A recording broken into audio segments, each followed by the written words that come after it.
Bueno, el descaro con lo del fraude es total. Incluso el Partido Conservador ha hecho un debate al pacto histórico por los votos que rescató en el recuento, imagínense. Y el presidente del Senado ha dicho que el pacto histórico, pues que al pacto histórico le aparecen los votos por arte de magia. Recordemos que en el escrutinio hay jueces delegados de la Procuraduría, notarios y representantes de los partidos. Y se han rescatado más de 500.000 de votos. Y esto que de las 120.000 mesas se revisaron solo 29.000. Yo personalmente creo que si se hubieran abierto las 120.000, habrían aparecido más de 1.000.000 de votos. Pero ahora todo parece que se va a quedar en que Disprodel, que es una empresa del entramado de Thomas Greca Sons, dictó mal los resultados, según el registrador, por un mal diseño de los C14. Pero recordemos que a esa empresa Disprodel se le hace la licitación a medida y es parte de Thomas Greca Sons, y que la misma Disprodel imprime los tarjetones, el preconteo, hace la transmisión y tiene el software de preconteo, el cual no se puede auditar por ser privado. Nosotros desde Palabras Mayores hemos lanzado desde hace meses toda clase de vídeos para que no se robaran las elecciones y hemos pedido una auditoría internacional especializada e independiente que cuente el escrutinio voto a voto, pero no se nos escuchó. Imagínense el destino de la democracia de un país pues en manos de una empresa privada. Bueno, por eso tenemos hoy invitados muy especiales. Empecemos por nuestra periodista favorita, Ariel Pilar, bienvenida. Hola, muy buenas tardes, muchísimas gracias Pablo, un saludo para Marta, para Kate y para Juan y por supuesto para todas las personas que están conectadas con nosotros. Y sí, muchas preguntas, muchas dudas, muchas inquietudes, pero sobre todo las ganas de saber qué es lo que va a pasar en las próximas elecciones. Hoy hay una gran preocupación en Colombia y es, ¿hubo o no hubo fraude? Es un secreto a gritos, como se dice. Sí hubo fraude, pero manejémoslo bajito. ¿Por qué? Esa es la duda que hoy tenemos todos los colombianos. Y que nos la va a despejar ni más ni menos que la abogada Marta Bolívar, responsable de control electoral del Pacto Histórico en Bogotá, una de las artífices de ese rescate de votos. Y Juan Ángel Galeano, también Pacto Histórico. Bienvenidos. Muchas gracias, Pablo. Hola Pablo, buenas tardes. Hola Marta, hola a todos. Gracias por estar con nosotros esta noche. Marta, ¿hubo fraude o no hubo fraude? Sí, hubo fraude y un fraude que no es nuevo, sino que se ha repetido en un proceso de las últimas 3, 4 elecciones. Es un fraude que está asociado directamente a las responsabilidades que tiene la Registraduría General de la Nación en cuanto a la logística, en cuanto a las garantías del funcionamiento de las días de las votaciones y de los escrutinios. Hay fraude, claro que sí. Y es un fraude que se orquesta sobre la base de debilitar el mismo sistema electoral. Es decir, es muy propio del neoliberalismo vender la idea de que las instituciones públicas no sirven, de que aquí el que sirve es el mercado, y lo que terminamos es dándole el monopolio de lo público a sectores privados. Pues la registraduría no tercerizando todos sus mecanismos de modernización, y ese proceso ha caído en manos de un monopolio de mercado, que además sustenta, digamos, el criterio de una contratación además a dedo, con la excusa de que efectivamente estamos en una contratación especial, una contratación que efectivamente tiene unos niveles que se le consideran de orden público y por eso se considera posible o factible esas contrataciones a dedo. Pero yo creo que lo principal es que necesitamos entender que este tema técnico, logístico, tan neurálgico en el tema electoral ya no puede seguir en manos de un monopolio de mercado. No puede seguir siendo así.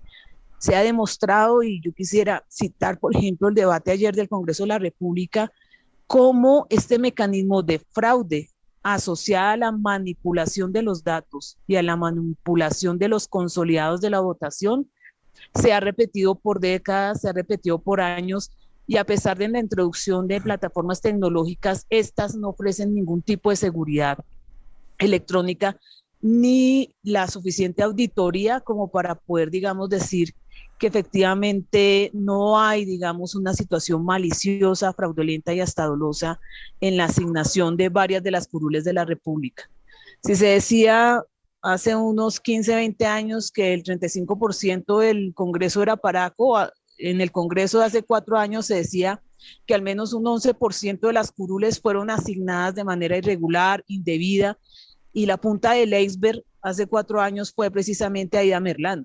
Listo, detienen a Aida Merlano, pero no desarrollan toda la investigación de lo que significó la maquinaria criminal que colocó a Ida Merlano en su momento como casi congresista de la República, senadora de la República hace 4 años. Marta, estamos hablando entonces, usted nos confirma que en estas elecciones sí hubo un fraude. El 13 de marzo, hacia las 8 o 9 de la noche, el Pacto Histórico salió celebrando el triunfo, con un exceso de triunfalismo, como lo llamaríamos muchos. Al día siguiente se empezó a hablar de fraude. Hasta el 17 de marzo se habló por parte del Pacto Histórico de fraude. El 18 de marzo se dijo no. Un momento, no hubo fraude, hay pequeños errores humanos, hay errores involuntarios, no podemos hablar de fraude, hay que esperar que haya una investigación y que haya una sistematicidad. ¿Por qué sí hubo fraude? ¿Por qué 5 días después el Pacto Histórico salió a decir no hablemos de fraude, que no hubo fraude? La primera estructura para consolidar este fraude empieza con la inscripción de cédulas de virtual. Cerca de 800.000 colombianos no se pudieron inscribir a las elecciones. Es decir, hay un miedo en un statu quo que está instalado en la institucionalidad de las ideas de cambio y de los cambios políticos que significa, por ejemplo, la propuesta del Pacto Histórico y especialmente la posibilidad bastante real y cierta de que el Pacto Histórico y todos sus aliados y el Frente Amplio que estamos organizando con todo tipo de fuerzas y organizaciones llegue a la presidencia de la República.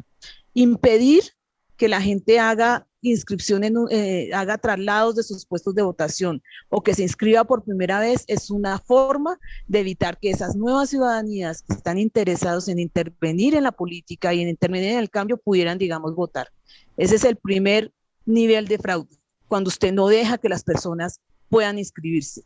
Y ese nivel de fraude está consolidado a partir de la herramienta tecnológica que utilizó la registraduría para eso. El segundo nivel de fraude tiene que ver con que la plataforma tecnológica que la registraduría dispuso para la inscripción de testigos de mesa y testigos escrutadores no funcionó, lo que impidió una debida acreditación de los testigos electorales de las mesas y de los testigos de escrutinio. En muchos lugares del país sencillamente no permitieron a los testigos electorales desarrollar sus funciones porque efectivamente la acreditación tenía un alto nivel de precariedad. Es decir, no hay posibilidad de acudir a las elecciones, no hay posibilidad de inscribirse para las elecciones. El tercer nivel de fraude tiene que ver con el preconteo.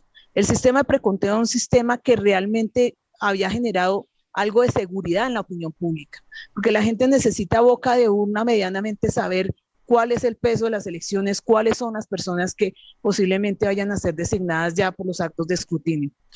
Ese preconteo en los últimos años ha ampliado su margen de error, lo ha ampliado. ¿Con qué objetivo? Con el objetivo de encubrir la trampa que van a hacer después en el software de escrutinios. Porque cuando usted no tiene un dato de contraste, usted no tiene forma, digamos, de tener bajo la lupa las mesas que, por ejemplo, no fueron transmitidas o no fueron informadas en los boletines de la registraduría. Entonces usted se queda con el dato o la impresión de un subregistro, especialmente de un menor nivel de votación, y sobre esa base se queda en el imaginario público. Claro, cuando se cambian esos datos sobre la realidad del escrutinio, la imagen que queda en la opinión pública es que el escrutinio hizo algo raro. No, el raro, ¿sí?, fue la transmisión de datos en los boletines de la registraduría. Lo sórdido son los datos que la registraduría emitió en sus boletines. Y esta no es la primera vez. Hace 4 años vimos como una cantidad de mesas en el Atlántico no fueron transmitidas. Y curiosamente, en esas mesas, cuando tú las buscas en el dato de escrutinio, te das cuenta que eran las mesas en donde votaban entre 70 y 80 personas por Ida Merlano. Es una situación altamente sospechosa que lo que hacen es generar una oscuridad en el preconteo, sacar datos falsos, disminuir la votación para después cuadrarla en el escenario de escrutinio. El cuarto nivel de fraude es el escrutinio y es el más grave. Porque finalmente todo este fraude, o sea, todas estas lógicas de fallos, de negligencias, pero también de acciones premeditadas, hacen que lo que es encubrir el verdadero fraude que obviamente se hace en el escrutinio y específicamente en el software de escrutinio. Como pacto histórico y como equipo jurídico en Bogotá, pudimos identificar una serie de normalidades en el software de escrutinio que nos dan cuenta de al menos 7.000 mesas en Colombia en los datos del escrutinio fueron borrados, por lo menos para el pacto histórico. Aún estamos trabajando también con otros partidos para identificar qué otras fuerzas políticas tuvieron, digamos, ese fraude en ciernes. Y es muy posible que sean en varias, como lo dijo la MOE cuando hizo la contabilidad de cuántos datos no transmitidos habían en distintas fuerzas políticas. Obviamente el peso y del impacto era más grande en el pacto histórico, con 28.000 mesas. Pero en el escrutinio pudimos descubrir que datos, ¿sí? Datos que habían sido escrutados por los jueces de la República, subidos al aplicativo, la información introducida en el software entre la noche del 18 de marzo y el 19 de marzo fueron borrados. Y sistemáticamente también pasó en la noche del 19. O sea, entre 2 días nosotros encontramos que datos que habían sido ya escrutados fueron borrados del aplicativo de la registraduría. Encontramos que no es el mismo caso en cada mesa para cada partido. Es decir, cuando le borran la votación al pacto histórico, no se la borraban a otros partidos.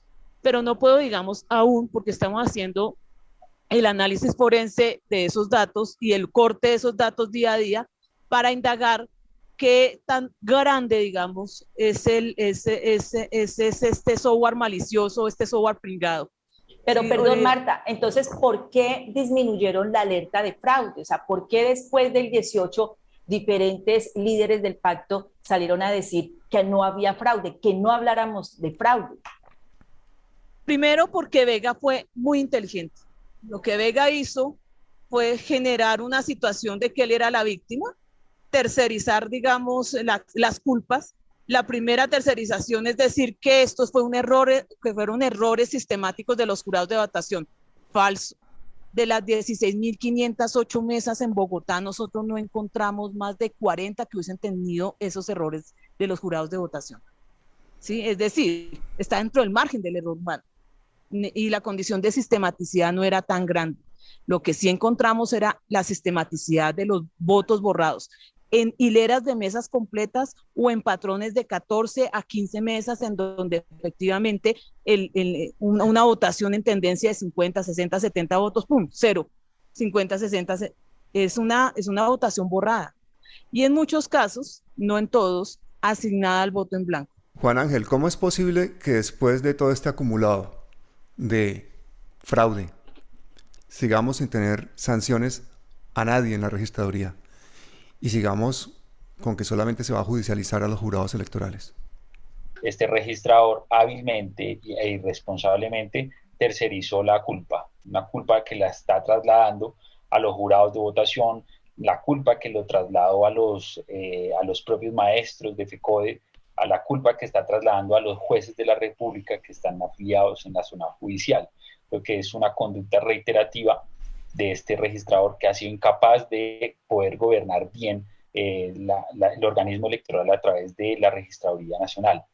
Propiamente nosotros instauramos unas acciones judiciales a través de la acción de tutela, solicitando una compulsa de copias a la Procuraduría General y a la Contraloría General de la República por un posible detrimento patrimonial de todos estos errores que está cometiendo la Registraduría Nacional.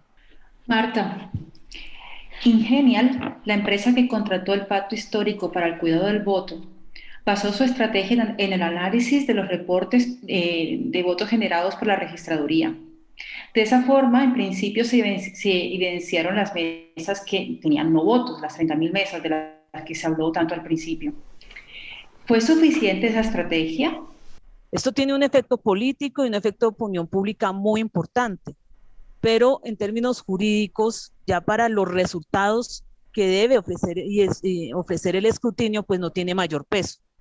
Lo que sirvió es para que políticamente todo el pacto histórico, todos los simpatizantes y los activistas nos volcáramos a acompañar los escrutinios integralmente. O sea, todos los espacios fueron copados por un nivel de activismo y de voluntariado en gran medida para poder, digamos, garantizar que el escrutinio dijera la verdad, que esas 28.000 mesas fueran escrutadas en debida forma y que el verdadero dato saliera a la luz.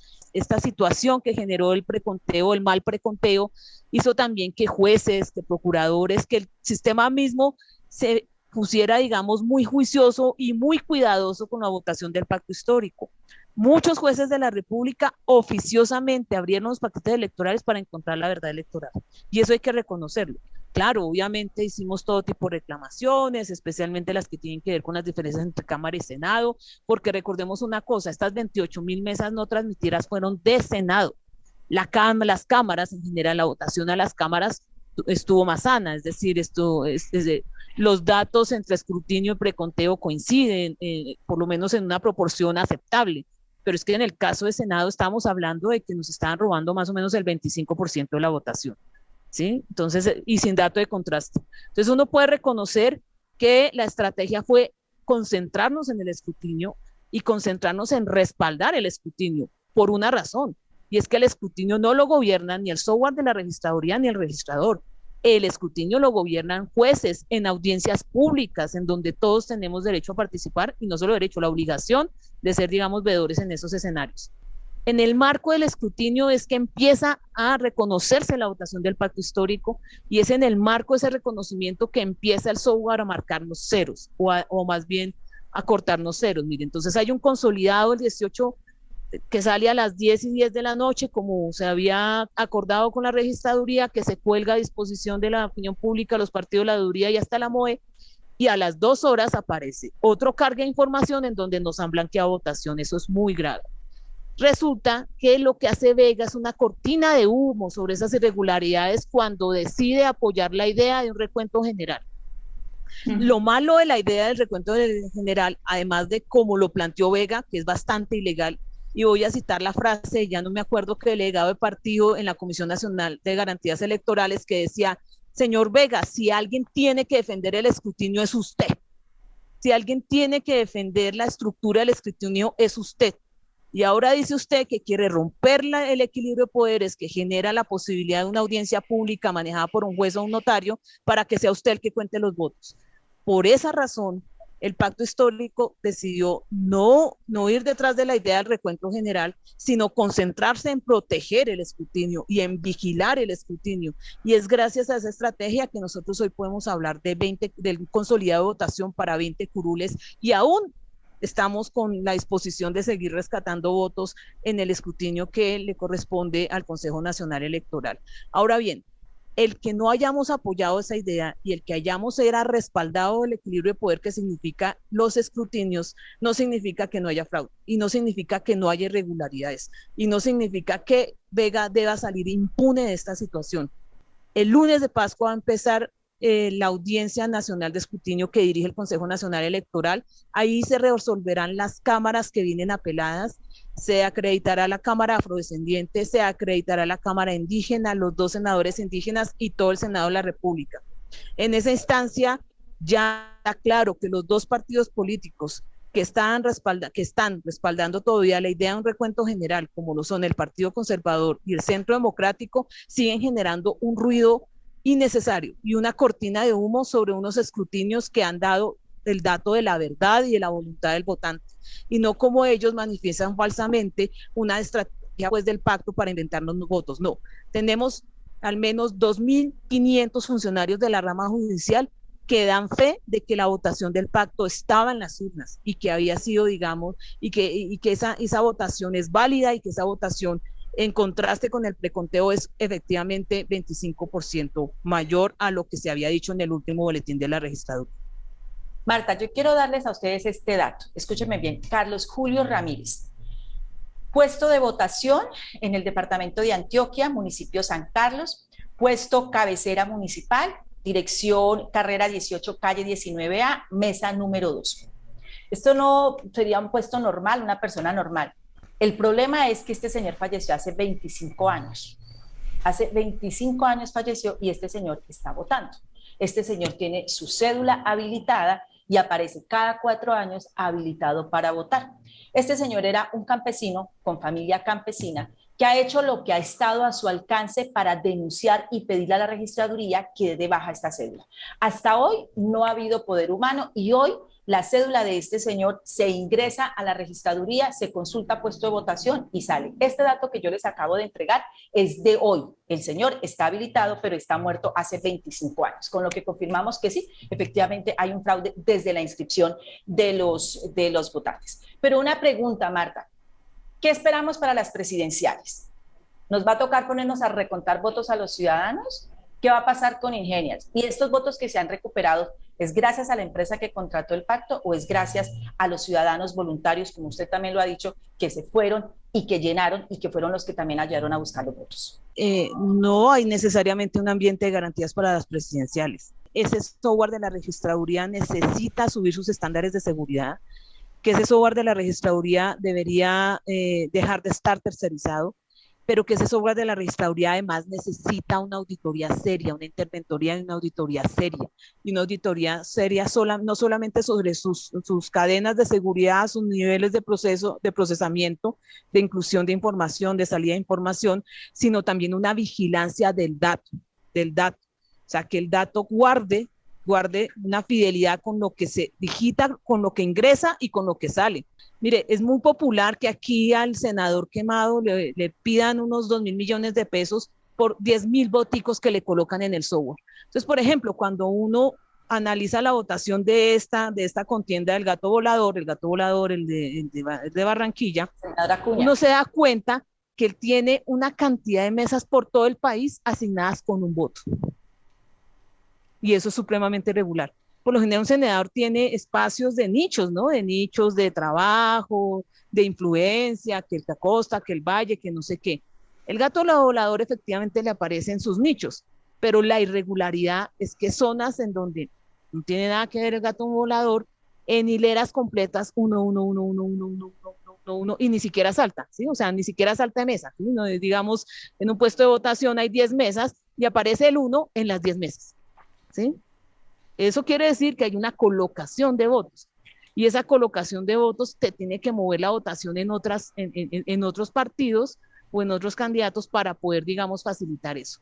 Es posible, es una hipótesis que el software o el logaritmo que está haciendo esa situación se haya diseñado para quitarle a las minorías, ¿sí? Con votaciones bajas. El problema es que el pacto histórico en esta ocasión no fue ninguna minoría. Entonces, borrarle el dato al pacto histórico no es borrar un voto, es borrar 20, 30, 40, 60, 80 votos. Y eso hace que la proporción del hueco se vea más grande. Esa es, digamos, una de las estrategias. Ahora bien, ¿qué se le ha solicitado en términos de garantías y que me parece que acogió en debida forma el Consejo Nacional Electoral en una carta manifiesta el día de ayer, que dice lo siguiente? Nosotros, Consejo Nacional Electoral, en calidad de supervisores de todo este proceso, en calidad de junta directiva de todo este proceso, consideramos que la situación es altamente sospechosa y exigimos, ¿sí?, que se generen la apropiación de recursos necesarios para contratar una interventoría, una auditoría internacional al software de la registraduría. Eso me parece que es un paso fundamental. Pero es un paso también que está diciendo nosotros, Consejo Nacional Electoral, no tenemos la herramienta para hacer un seguimiento y un control a esta situación. Eso es lo que está diciendo el Consejo Nacional Electoral. Marta, ¿y tenemos tiempo para hacer eso? Porque las elecciones son ahorita ya, menos de 2 meses. Pues a mí me parece que debería haber una decisión de Estado que le diera, digamos, la apropiación necesaria para que una contratación de este nivel se diera. Pero como partidos, como sociedad civil, como organizaciones interesadas en la democracia, hay que exigirlo, sino generar todo un dispositivo que obligue a Vega a generar una serie de plan de mejoramiento sobre bastante de los hallazgos administrativos, penales, fiscales, que hemos venido, digamos, hallando en todo el proceso que está a cargo de la registraduría.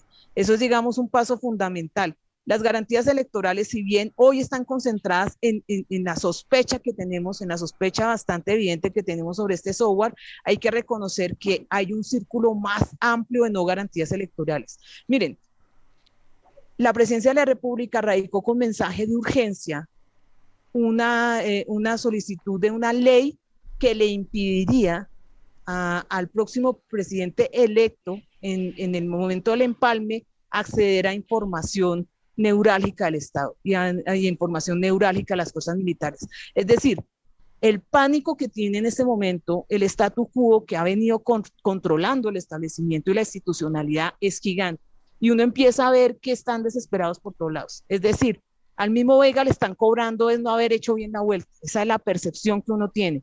Y la percepción que uno tiene también es de un partido conservador y un centro democrático que levanta una cortina de humo para victimizarse supuestamente en el fraude, cuando es evidente que el fraude fue contra el pacto histórico. Respecto a la estrategia utilizada por el pacto histórico, lo cierto es que el problema es que es una estrategia que jugó centralizadamente, a tal punto que Ingenial contractualmente solo tenía la responsabilidad de los escrutinios ya en el nivel nacional, ¿sí? Es decir, los que empiezan hasta el lunes de la próxima semana.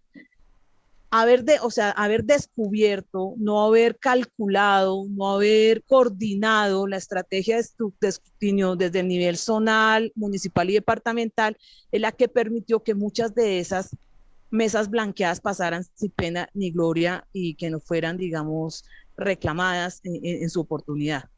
Y hay que reconocer que es el escrutinio zonal, auxiliar, municipal y departamental el que nos permitió remontar, digamos, los datos y reconocer la votación. Disculpa, Marta, no entiendo. Marta, explícame algo que no entiendo aquí. O sea, que Ingenia solamente va a entrar a participar cuando hagan el escrutinio nacional. O sea, que todo esto que ha pasado por debajo, todas esas luchas, todos esos esfuerzos, esos trasnochos, ¿no ha tenido nada que ver? O sea, que los votos son recuperados por la gente. La gente, los candidatos, y yo quiero aquí hacerle un reconocimiento sobre todo a esos equipos departamentales de Cámara que le metieron el hombro a esto. O sea, por ejemplo, lo de Bogotá, hay que reconocérselo al equipo y a la gerencia, al equipo de Cámara en Bogotá, o sea, la campaña de Cámara Bogotá, lo mismo lo que pasó en Cali, en Antioquia, en el Atlántico, o sea, todo lo que se alcanzó a luchar en Cundinamarca hicieron, o sea, hicieron todo, o sea, pegaron allá y efectivamente lograron un buen nivel de recuperación de votos y una conquista en términos de reclamaciones muy, muy, muy alta. Y efectivamente fue la base, fueron los territorios, fueron los tejidos locales los que asumieron el asunto y se pusieron la camiseta. Ingenial intentó menos solicitó un poco de los partidos y de las mismas cámaras de los candidatos, pues ofrecer algo de data para reaccionar en el marco del escrutinio. Pero fue una data que tenía algunas dificultades, algunas falencias, por ejemplo, eran drives cerrados que no te permitían hacer analítica de datos, hacer comparación de las actas electorales. Digamos que metodológicamente hubiese podido ser mejor. Creo que también es un problema de concepción. Tú no puedes concebir un contrato centralizadamente, tú tienes que reconocer actores locales, regionales. Además, jurídicamente tú tienes que reconocer también los pasos del escrutinio y dejar todo para la última instancia es peligroso, es muy peligroso. ¿Y se va a continuar con ellos para las presidenciales, Marta? O sea, no. Ese era un contrato que estaba a disposición de la campaña del Senado de la República. Un contrato que también fue solo para el Senado. Un poco una licitación un poco rara, ¿no? Para contratar a Ingenial, que fueron 3.000 millones de pesos que la le verdad, costó el pacto histórico. Yo te lo digo, es como abogada, a mí nunca, y te lo digo desde una perspectiva crítica y alternativa, he recomendado ni en lo público ni en lo privado hacer contrataciones en paquetes cerrados y únicos, ¿sí? Los llamados contratos llave en mano, en donde tú contratas el diseño, la ejecución, la interventoría y la auditoría con el mismo. Un poco lo que está haciendo precisamente la registraduría, que contrata desde los tarjetones, desde la biometría, desde la inscripción de cédulas, desde los testigos hasta el infovotantes y de paso el preconteo y el escrutinio con el mismo gato. Eso es yo con yo, eso es miti-miti, ¿sí? Eso, digamos, no hay niveles de control. El que diseña una estrategia, por ejemplo, o el que, por ejemplo, ofrece la construcción, en este caso, por ejemplo, de un mapa de riesgos electorales, no puede ser el mismo que ejecuta los riesgos electorales. Y en los niveles de ejecución usted también debe dividir y separar la gestión de esa ejecución. Entonces, usted no puede, usted necesita contemplar, por ejemplo, una buena logística.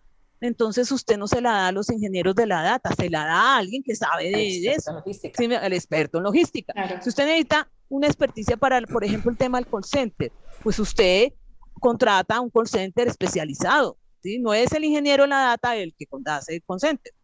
Y el que diseña tampoco la estrategia de escrutinio, porque una de las debilidades del contrato Ingenial es que sin la consulta de los partidos y los candidatos, pues nombraron un abogado y ese abogado pues efectivamente será un doctorazo, pero no diseñó una estrategia de gestión jurídica que incluyera los territorios, que incluyera los distintos niveles de escrutinio. Y eso es, a mí me parece un error de entrada. Ese me parece Marta, un error no de sé si entrada. tú lo sabes, pero nosotros aquí en Palabras Mayores hemos denunciado desde el principio, porque nosotros entrevistamos a Diego Buitrago, el director de Ingenial. Nos habló de casi 30 parámetros que iban a utilizar ellos para detectar, pues aparte de las mesas con 0 votos, había otros 30 parámetros que no sé si se utilizaron. Había una serie de implementaciones de alarmas tempranas para pasar a hacer las correspondientes acciones legales. Y sobre todo nos llamó mucho la atención, que no se hicieron, y nos llamó mucho la atención también que nos habían dicho que había un software, que ellos tenían una aplicación para el exterior que iban a utilizar, que por esa razón no utilizaron la aplicación que les ofrecía Kate de forma absolutamente altruista para ser aplicada ya, que ya estaba desarrollada, porque ellos ya tenían una y no tenían ninguna y no la utilizaron. A nosotros directamente Ingenial nos mintió. Y quiero decirlo aquí públicamente. No sé si tú sabes eso de la aplicación para el exterior. Sí, o sea, yo vi la nota y vi lo que dijo Diego. Y efectivamente, pues también hay que reconocerlo, hubo deficiencias en la gerencia de liderazgo que hizo Diego. Tú no puedes irte en un lugar sí, en otro lugar no, pero lo cierto es que el contrato no establecía una app, ¿sí? Entonces, él está haciendo demagogia cuando dice que sí establecía una app. Yo no voy a decir a Diego, ¿por qué no hiciste la app? No, es que el contrato decía que no, entonces uno dice que no, ¿sí? Y uno genera una articulación Claro, desde pero otros si niveles. dices que no, entonces la gente que sí tiene la aplicación puede utilizarla y entonces nos Efectivamente. ganamos un montón de Mire, votos y cuidamos los exacto. votos de 8 millones de Uno de los colombianos. grandes problemas de la dirección de este contrato y de quienes están encima de supervisión es que nunca tuvieron en cuenta las capacidades instaladas, tanto de partidos, organizaciones, movimientos, no solamente en el exterior. ¿Tú no crees que hay, por ejemplo, acá una capacidad jurídica para haber apoyado este escrutinio? Por supuesto que sí. Y ese mapa no lo vieron, porque te digo, es la vieja forma de hacer política, la vieja forma de hacer planeación, cuando lo haces centralizado, cuando no amplías tu gestión de conocimiento, cuando no reconoces actores, y eso es lo que se ve ahora. Y si a eso le sumas misoginia, violencia política, exclusión, el codo, la lagartería, es que le voy a lamber a Petro, pues entonces todo falla, todo te va a fallar.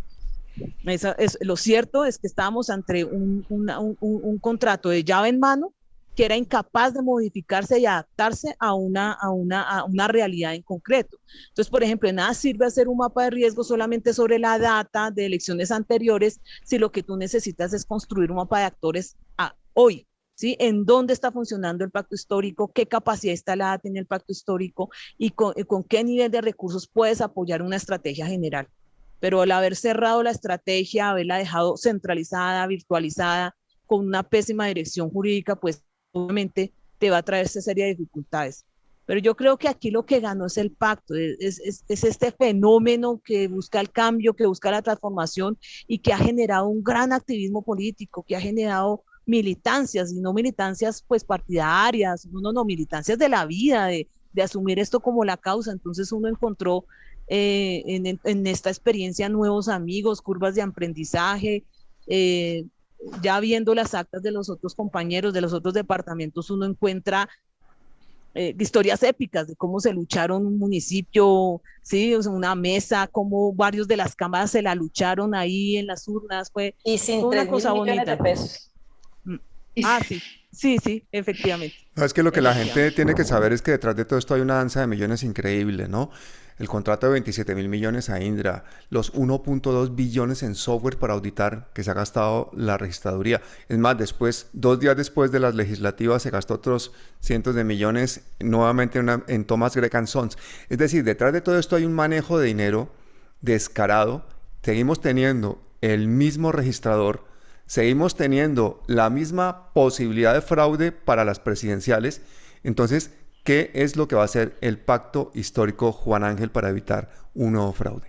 La mayor estrategia, la estrategia más importante que debe eh, ser más acucioso el pacto histórico y la campaña de Gustavo Petro será ir a recuperar esos votos de aquellos donde nunca han votado, donde sus generaciones atrás nunca han podido votar, esto porque estructuralmente ha sido así, ¿cierto? Pero no me estás contestando Entonces, la pregunta. Tú me estás hablando desde que van a estimular a la gente para que vote. Pero ¿cómo vas? ¿Qué saben ustedes que va a hacer el pacto histórico para evitar este fraude que viene en las presidenciales? ¿Que va a no, ser y tan ahí descarado estamos. o más porque seguimos con el mismo registrador? Se está robando la democracia de un país delante de nuestras narices. El Consejo Nacional Electoral de forma desesperada le está pidiendo que por favor pida una auditoría o se inventen una auditoría internacional independiente. Eso no va a pasar. ¿Qué vamos a hacer como sociedad? Y yo no estoy de acuerdo con Marta, que ha sido el pacto histórico, el protagonista en este caso ha sido la sociedad, la que se ha tomado muy por encima de sus líderes políticos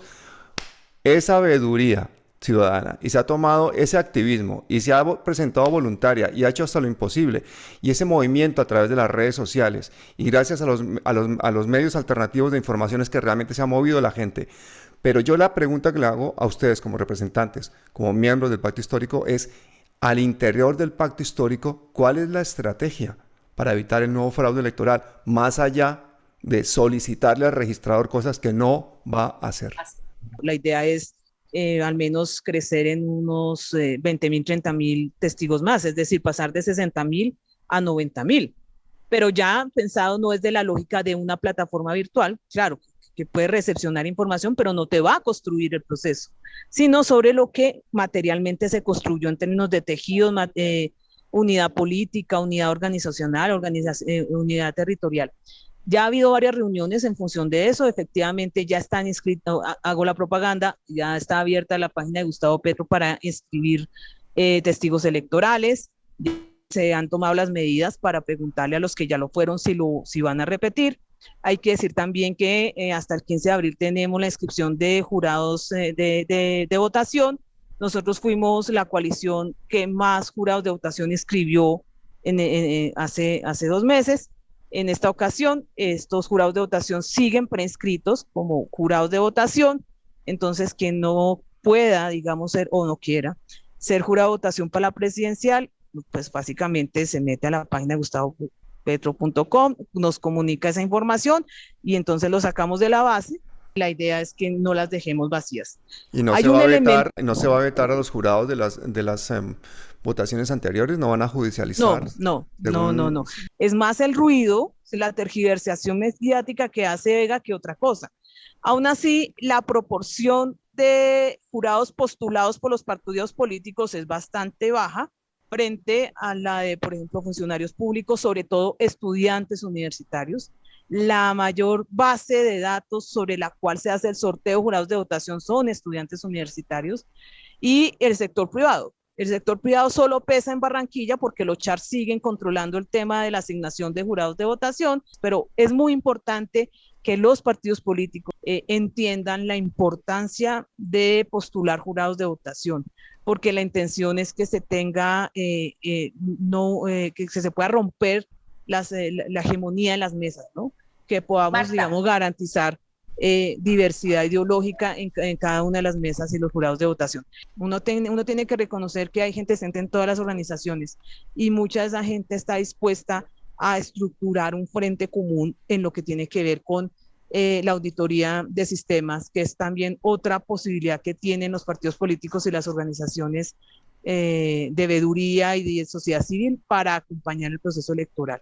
Los testigos, si van hasta 3 días antes de las elecciones, nosotros partimos, ¿sí?, la consideración de que quienes ya están previamente van a repetir. Entonces nuestra idea es duplicar, pues aumentar al menos en un 30% esa base. Estamos hablando de que hay 120.000 mesas a nivel nacional. De esas 120.000 mesas alcanzamos a inscribir 60.000, alcanzamos a escribir 60.000 testigos electorales, y quien cubrió casi el 80% de esa inscripción fue el Valle del Cauca, más que Bogotá. Ahí tengo que ya cararme la oreja, mejorar el tema de Bogotá, pero yo quiero decir que Cali sigue en esa movilización social que conocimos el año pasado. De esos 60.000 que dices que se inscribieron de testigos, ¿acreditaron a todas esas personas? El problema de la acreditación fue un problema asociado básicamente a la plataforma de la registraduría. ¿Qué dijo? Y la chiva es esta. El día de ayer nos reunieron en la Registraduría Nacional del Estado Civil, nos informaron que la plataforma va a ser exactamente la misma. Pues yo tengo mis preocupaciones, sí, la verdad, yo tengo mis preocupaciones, pero nuestra posición es que es hacerle para adelante. Igual van a tenerle que responder a todos los partidos políticos por la acreditación, ¿sí? De una forma así sea manual o activando lo que la registraduría debería activar, que son sus registradurías auxiliares para poder generar los procesos en territorio, ¿sí? Eso es algo que está preveyendo. Sí, porque en el exterior hubo muchísima gente que se inscribió y quedó por fuera, no se pudieron acreditar por las incidencias que hubo con la registraduría, y también por el cuello de botella que hubo con Ingenial, que también él hizo las acreditaciones, ellos hicieron las acreditaciones de los testigos y no alcanzaron a hacerlas todas. Mira, en Cali también se quedaron por fuera. El diseño obviamente ya no es centralizado. Yo la verdad soy optimista porque efectivamente en este momento está cayendo la responsabilidad en la capacidad instalada que tenemos los partidos. Y lo que no hizo Ingenial, porque Ingenial pateó a todo el mundo, incluyendo a los partidos, en la estrategia. Yo creo que ahora es la responsabilidad de los partidos de cubrir, digamos, esas necesidades, y los partidos, por más precarios que nos vean, pues tenemos algo de infraestructura, tenemos algo de niveles de organización territorial y también desarrollos tecnológicos, o sea, plataformas, páginas web, este tipo de... O sea que, por lo que estoy entendiendo, para las presidenciales no va a haber un tercero que se va a encargar de toda la estrategia, sino que va a ser el mismo pacto histórico con sus bases, con su gente, con sus talentos, quienes van a encargarse cada uno en su expertise, en su área de expertise. Sí, esa por ahora no solo es la intención, sino la orientación. Para mí, de verdad que es muy placentero escuchar a dos representantes del Pacto Histórico, tú concretamente, ni más ni menos que la responsable de control electoral por el Pacto Histórico en Bogotá. Oírles decir que la actual estrategia del Pacto Histórico no es considerar que Ingenial y las reclamaciones fueron un éxito y que no se hable más del tema, sino que por el contrario tenemos que hacer mucho más y mejor para las presidenciales. Porque es que ha habido aquí unos días y unos representantes del Pacto Histórico a los cuales no se le podía decir nada en contra ni de Ingenial, ni de lo que se había hecho, ni se podía ser crítico, porque se entraba en una crisis o porque se entraba a crear un alboroto social. Así que nos tenemos que emplear a fondo, tendremos que salir a ganar por goleada, tenemos que inscribirnos como jurados, como testigos electorales, y seguir haciendo autocrítica y seguir haciendo una información libre e independiente. María del Pilar, ¿qué pregunta le harías tú a estos dos representantes del Pacto Histórico de cara a estas presidenciales? Pues de cara a esas presidenciales, yo lo que les preguntaría es si es legítimo lo que vamos a tener el 20 de julio en el Congreso, y si tenemos esperanza de que realmente las elecciones del 29 de mayo, que esperamos que sea primera vuelta, pues sí van a estar colmadas, como lo dice Marta, siendo positivos de transparencia. No solo transparencia, ganas de cambio, ganas de ser, ganas de reivindicarse, ganas de dignidad, ganas de vivir sabroso. Hay muchas razones para salir, hay muchas razones para hacer de esto un carnaval, y para reconocernos y querernos y estimarnos y para asumir el momento histórico, ¿no? Además, no delegar nuestra vocería, no delegar nuestro ser. Sí, no es que haya alguien que sabe más o tiene alguna fórmula mágica, no, nosotros creer en nosotros mismos, creer en que cada pequeña acción en cada barrio, cada olla comunitaria, cada mural, vale más que cualquier mega empresa de marketing. El marketing lo hacemos nosotros cuando hacemos las cosas de corazón y generamos acciones de movilización y de organización, y hacemos de esto una fiesta, así de simple. Juan Ángel, ¿y tú qué opinas de una mujer como Francia Márquez que pone 800.000 votos sobre la mesa y se gana a pulso la vicepresidencia de un país? Nadie le está haciendo un favor, ¿no? No, no, está haciendo favores y yo creo que dejó callados a muchos gamonales dentro de las estructuras políticas, ¿cierto? Que querían que ella no fuera la vicepresidenta. Creo que esa es la mayor victoria que tenemos y prueba de eso también es que dentro de toda estructura política tiene que haber un proceso de autocrítica y de resistencias también, ¿sí? Ante procesos que tienen que ser convocados desde momentos democráticos. A Petro también le ha venido muy bien pensar sabroso y le agradecemos desde aquí a Francia la lección de humildad, de dignidad y especialmente de moral que nos ha dado a todos los colombianos. Adelante, Francia. Yo creo que agradecerles a todos ustedes la presencia en el programa y que nuestra periodista favorita cierre pues con lo que quiera decir.